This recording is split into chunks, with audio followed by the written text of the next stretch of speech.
in Exodus 34, where it says, God keeps loyal to the 1,000th generation, yet calling on account the iniquity of the fathers upon the sons, and upon sons to the 3rd and 4th generation. Today, I'm not worried about the ethics. I'm focused on the impact grandparents, even great-grandparents, can have a strong bearing on their grandchildren. It's a different way of reading it.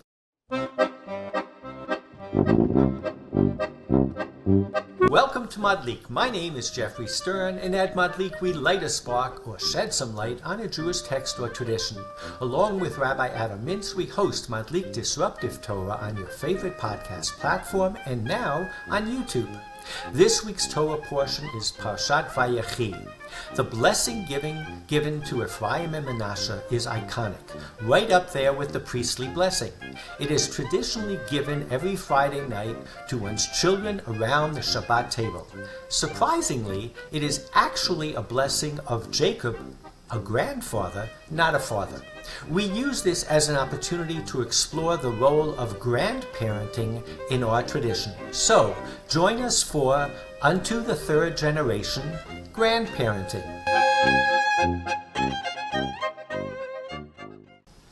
So, Rabbi, you just told me you have some breaking news about grandparenting. We became grandparents for the 4th time last night, thank God. So this is a topic you didn't even know, and this is the perfect topic for today. So I'm excited to talk about grandparenting and share with Sharon. I'm sure she'll have some important insights on this grandparent discussion. Well, fantastic. And that actually does put this conversation into context. To put it into further context, I did a little research about the importance of grandparenting, both for our tradition, but in terms of transmitting tradition, ethics, moral codes in general. And I came up with an amazing article in Mosaic magazine. It was called American Jewry's Great Untapped Resource, Grandparents. And in it, he says that there is really no limit to American Jews adults attesting to relationships with grandparents far more positive than those with their parents.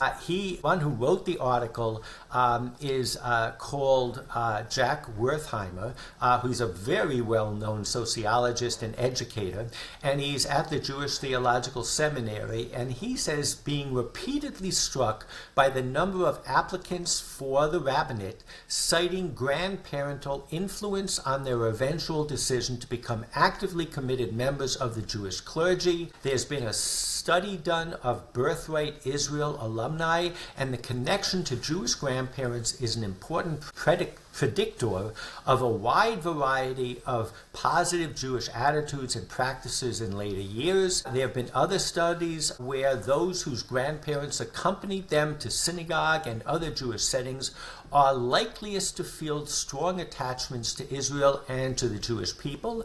And in general, Lisa Miller did a study called The Spiritual Child, and she says that grandparents are key coordinates on a child's spiritual map, and that is in addition to anything to do with Judaism. I think what we're going to do today is to explore the powerful impact of grandparents on the educational pedagogic paradigm. So we are in Genesis 48, and this is a famous story of where Joseph blesses Ephraim and Manasseh. And I have to say, Rabbi, I think most of us are focused on the fact that Jacob moves his hands from right to left and favors the younger over the older. And as a result, we have missed a critical element of this story. So I'm going to cover all the verses, and you will see that there is a switch, but that's not the focus of this year's podcast. So in 48:1 it says, sometime afterward, Joseph was told, your father is ill. Rabbi, we kind of discussed when Abraham came to bury Sarah, he also got the message, and it was clear he was not living with Sarah. I think it's pretty clear from this that Joseph was not in regular touch with his father. He had Seems to be told. clear. Right. And by the way, this is the first person who gets sick in the Torah. Interesting. So Joseph took with him his two sons, Manasseh and Ephraim. When Jacob was told, "Your son Joseph has come to see you," Israel, which is another name for Jacob, summoned his strength and sat up in bed. Not necessarily something that you would do for someone who comes to visit you on a regular basis. Clearly, he's possibly very proud of his son, who is the viceroy of Egypt, but also there's a less than familial relationship between the two. And Jacob said to Joseph, "El Shaddai, who appeared to me at Luz in the land of Canaan, blessed me and said to me, 'I will make you fertile and numerous, making of you a community of peoples, and I will assign this land to your offspring to come for an everlasting possession.'" In verse 5 it says, "Now your two sons, who were born to you in the land of Egypt before I came to you in Egypt, shall be mine.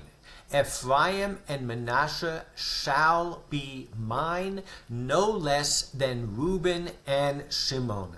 Rabbi, I had never focused on this before because this is the first switcheroo that we get here. Forgetting about who gets the blessing of the firstborn, what he's saying to Joseph is, these are not your kids anymore. They're my kids. That's absolutely right. I will reckon to say he's adopting them. You could look at this from a legal point of view and saying, yes, he compares them to Reuben and Shimon. In a sense, Joseph doesn't get a portion in the land of Israel. Instead, his two sons get two portions. And that's from a legal point of view. But I think if you look at it from a literary and compassion, emotional point of view, he's really saying to Joseph, I'm taking these sons, I'm adopting them, they're going to be mine. I was just going to say, it seems to me that Jacob is making the same mistake he made a bunch of chapters ago, where he favored Joseph and got everybody in trouble. And now he favors Joseph again by choosing Ephraim and Manasseh. They'll be no less than Reuben and Shimon. Think how Reuben and Shimon feel about that. So he's doing that, and then he's going to pick the youngest son. So he's picking Joseph, the youngest son, over Reuben and Shimon and the other brothers. And there's a lot of stuff going on here. It never ends. But the focus of today's discussion is this nuance that I had never really focused on before, which is he is bypassing Joseph. He's saying your kids are going to be my kids. But then he puts a condition.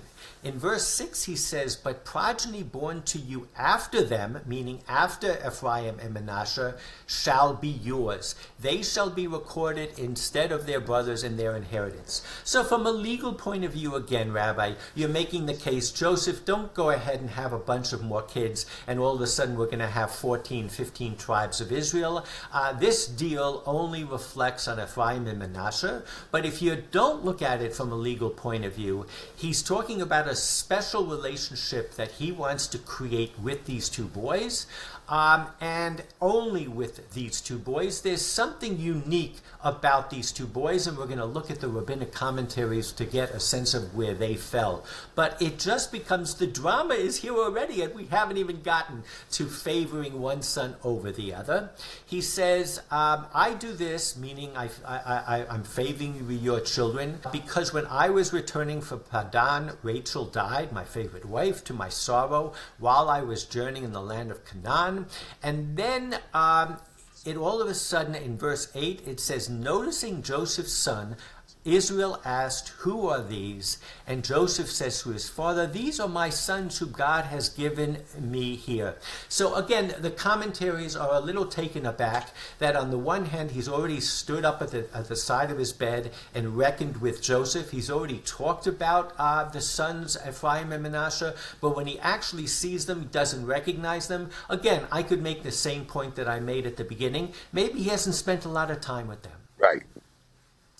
So he says, "Bring them to me," he said, "now that I may bless them." Now, Israel's eyes were dim with age. He could not see. So Joseph... Like his father, by the way. Isaac also had a problem, right? Yep. So Joseph brought them close to him, and he kissed them and embraced them, and said, Israel, again, that's another word for Jacob, said to Joseph, I never expected to see you again, and here God has let me see your children as well. Clearly, this is part of the narrative. He truly didn't expect to see those sons, but I'm going to go on a limb because what I'm going to say is that there is a certain magic to becoming a grandparent. You experienced that last night when you had the fourth. There's a sense of wonderment. It never is a sense of entitlement. It's just an amazing thing, I think, that grandparents have when that next generation is born. Clearly, Jacob had more reasons than most of us for having that sense of wonder and amazement, but I think it captures something. And he says, Joseph then removed them from his knees, bowed low with his face to the ground. Joseph took the two of them, Ephraim with his right hand, Israel to Israel's left, and Manasseh with his left hand to Israel or Jacob's right, and brought them close. So now there's a lot of focus on the order that he set them. I'm going to just move to the end game, because what he did was he actually favored the younger over the older. We've seen that before. And then he blessed Joseph. Joseph saying, the God in whose ways my father Abraham and Isaac walked, the God who has been my shepherd from my birth to this day, the messenger who has redeemed me from all harm, bless the lads. In them may my name be recalled, and the names of my father Abraham and Isaac. So he's Now that's remarkable, by the way. And he blessed Joseph, saying, right? He didn't bless the boys. This is the blessing of Joseph, is that he blesses both of his sons. The connection is always going to be there between the son and the grandchildren. You can't have one without the other, but ultimately he says, in them, meaning in the grandchildren, my name will be recalled, which is fascinating. And then he goes on and says in verse 20, so he blessed them that day, saying, by you shall Israel invoke blessing, saying, God make you like Ephraim and Manasseh. Thus he put Ephraim before Manasseh. So when I said in the intro that this is one of the iconic blessings in Judaism, right up there with the priestly blessing, it's because it is identified in the text by Joseph saying, this is how you shall bless your children. If we open up a Siddur and we look to what happens on Friday night, it says, may God make you like Ephraim and Manasseh. Every father says to his children, my God make you like Sarah, Rebecca, Rachel, and Leah to the daughters.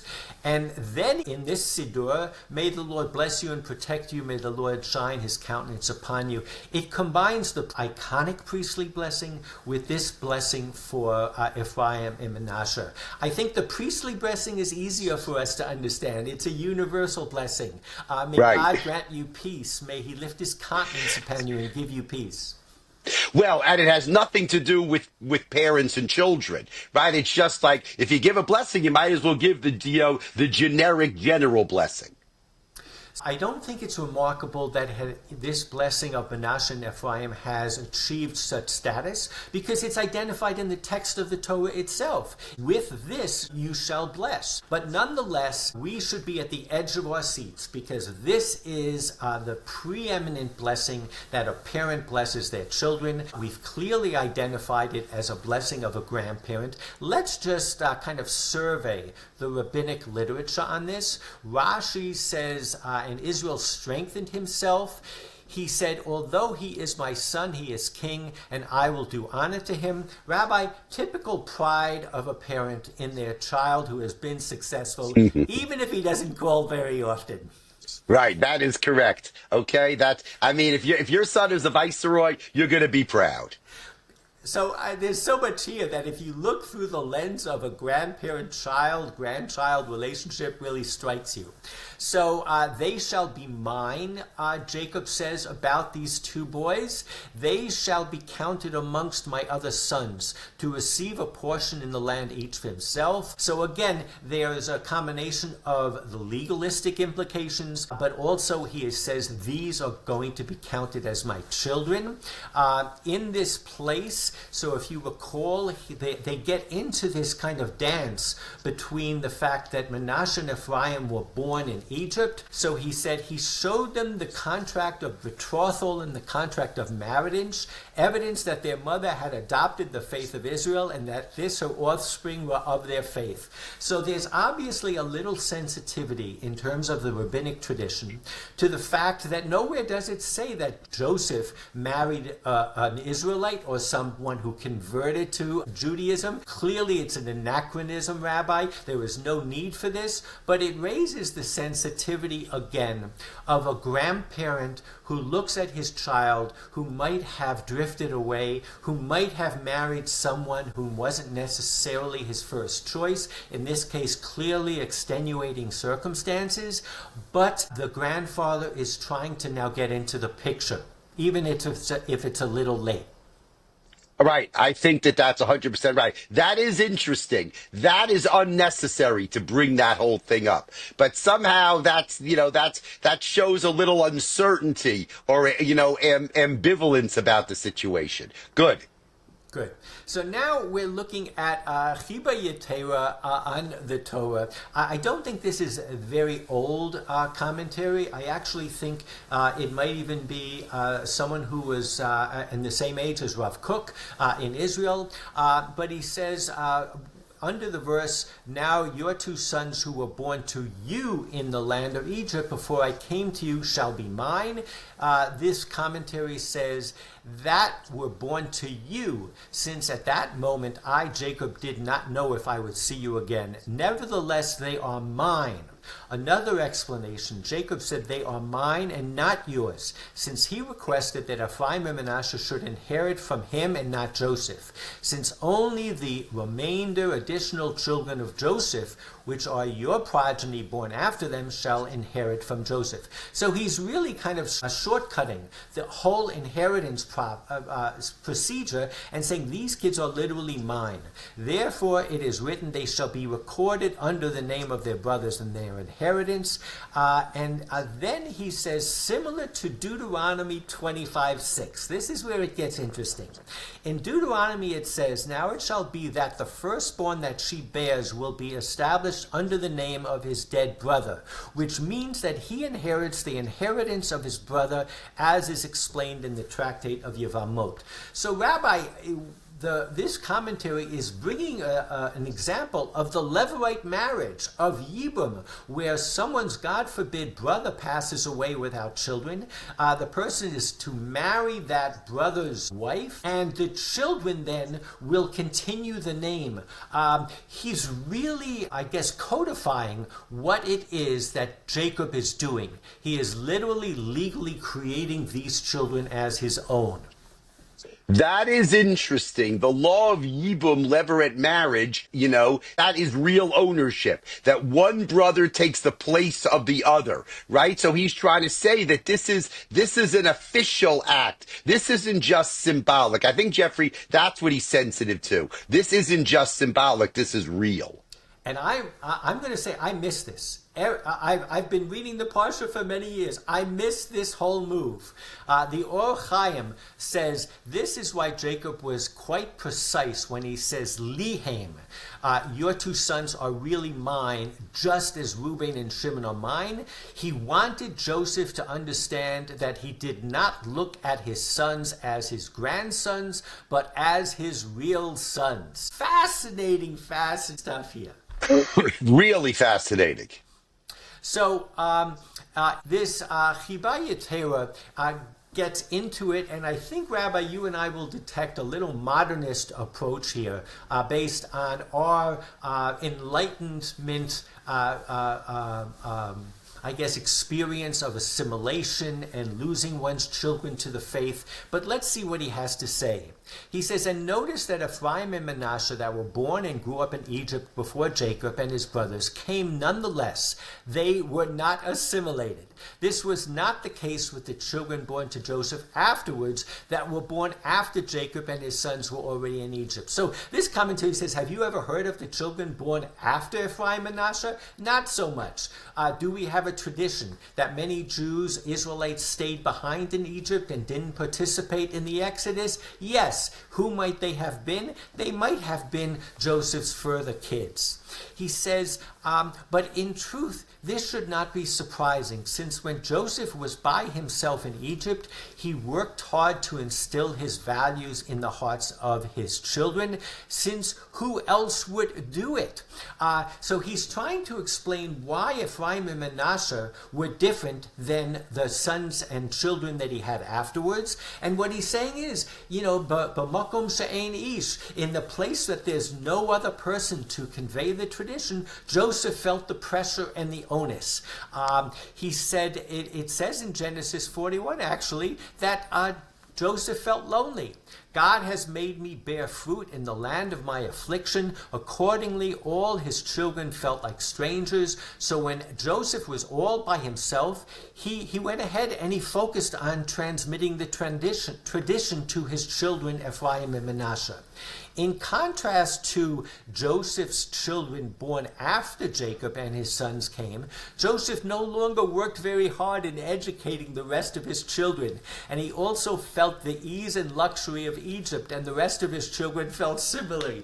So this rabbi is relating to and commenting on these texts from the guise of assimilation in a foreign land and the kind of dynamics of when it is that we invest in our children, when we don't. One of the things I thought of, Rabbi, is many Israelis say they don't really have to work at their Judaism in Israel because it's all around them. Right. When they move to the States and they're all alone, it's more a challenge. It reads right from this script. It's kind of fascinating, but again, it gets to the dynamic between the first, second, and third generation, does it not? Yeah, it really does. That's so interesting. The idea of what's the difference between the third generation and the second generation? What's the difference between relationship with children and relationship with grandchildren? Right? It's the old line, right? If I would have known how good they were, I would have had my grandchildren first. I had not heard that. That is a great line. So at the very end of our portion, it says, Joseph lived to see children of the third generation of Ephraim. The children of Machir, son of Manasseh, were likewise born upon Joseph's knees. Again, a third generation. Yes, so this is where I focused on this, and I must say that my local Chabad rabbi, Yehuda Cantor, pointed this out to me. We were discussing grandchildren. The rabbis now are starting to get into something that we come across all the time. It's always saying Dor Shlishi and Dor Revi'i, the third generation, the fourth generation. Rabbi, that's a thing, and we're going to see where it is a thing. The Shadal, my old friend Shmuel David Litzato, puts everything into perspective. He says grandchildren are sometimes called the third generation, since they are the third generation if you start to count from the father, as it is written in the Ten Commandments, where it says, for I, Hashem, your God, am a zealous God, calling to account the iniquity of the fathers upon the sons to the third and the fourth generation of those hating me. And sometimes, says the Shadal, the third generation is great-grandchildren, such as in the 13 attributes in Exodus 34, where it says, God keeps loyal to the 1,000th generation, bearing iniquity, rebellion, and sin, yet not clearing the guilty, calling on account the iniquity of the fathers upon the sons, and upon sons to the third and fourth generation. So there's a play here And it has made me read these verses totally different than I have before. Because in the past, I always thought about, well, how can you punish children for their parents' crime? Or how can you punish grandchildren for their grandparents' crime? But today, I'm not worried about the ethics. What I'm focused in on is how strongly the Bible connects these generations one to the other, and how, in a sense, what it's saying is that the impact of grandparents, even great-grandparents, can have a strong bearing on their grandchildren. It's a different way of reading it. Yeah, I mean, it's so interesting that he feels a need to prove that Shilashim is grandchildren, right? He seems to say that that's, the Torah everywhere, in good things and in bad things, talks about a third generation. There's parents, there's children, and then there's grandchildren. Before you finish this up, I want to go back to something, and that is the fact that this week's Parsha begins with grandchildren and ends with grandchildren. That Joseph saw a third generation, B'nai Machir. What do you make of that? It almost seems as if the end of the book of Genesis wants to emphasize the continuation of the generations, and therefore the book of Genesis isn't about sons, but here we move to grandsons. It's a great question. I think that ultimately, if you look at the book of Genesis, it's the story of the patriarchs and the matriarchs. And normally we would say the patriarchs are 3 generations. But ultimately what happens in this context is it's 3/4, because in fact we go Abraham, Isaac, Jacob, and then Manasseh and Ephraim. But the point I think that it's saying is, if you look at Genesis from the perspective of a book establishing the patriarchal tradition, the Ma'aseh Avot, the stories of our ancestors upon which everything is based, what it's saying is exactly what the topic of this conversation is. You can end it when you get to that 3rd or 4th generation. The story of our people was defined by this 3/4 generations, and each one of these characters had to play a decisive role. I think the Rabbeinu Bechaya actually puts it into the context that I'm trying to get at. He says the verse threatening the sins of the fathers will be visited upon their sons or later generations presumes that the sons or grandsons will continue in the evil path their parents had walked before them. In other words, biological relationships are presumed to be meaningful up to and including the 4th generation, not beyond that. When in a patriarchal society, the senior members of the family is concerned about his offspring, he does not include such concern the 5th and subsequent generation. So normally, as I said before, when we talk about these sins, we get all bent out of shape in terms of the punishment for something that an ancestor did and you didn't do. But I think what this Parsha is giving us is a lens to look at it, to see the importance that generations have to play. And that those generations have to go beyond. I think if we do research anthropologically, we'll see that in the old country, many people got married and lived with their parents. I think the impact of parents, grandparents on children, as we started by, is has the potential, I should say, of being extremely significant. I must say that when I'm in Israel, I go to the demonstrations. I'm always surprised how old the people are. They're my age. I think in Israel, the older generation is trying to be heard. I'm not sure what the story is there. I think in our generation here in the States, there's a different dynamic. But I think in all of these dynamics, the takeaway from the blessing that we have on Friday night and the takeaway from this Parsha is that you have to have all those generations to get the full picture. I can personally say my grandfather, he was the guy who said, "Who wants to come to shul with me?" And I raised my hand, and that was the beginning of my journey. I had a very special relationship with my grandfather. I see how my father had an amazing impact upon my my kids and their peers. And it was all by example. It wasn't by anything that he necessarily had to say. And I think that is profound. That is absolutely profound. This is a great topic, and this is perfect for us. And we'll use this weekend as we celebrate our grandson. The fact that this is the parsha of grandchildren, and it really makes you think about the importance of that third generation. So thank you so much. Mazel tov to everybody. Shabbat shalom, and chazak v'nitzchazek as we finish the book of Genesis. Shabbat shalom and mazel tov to you, Rabbi, and I'll see you all next week. Looking forward.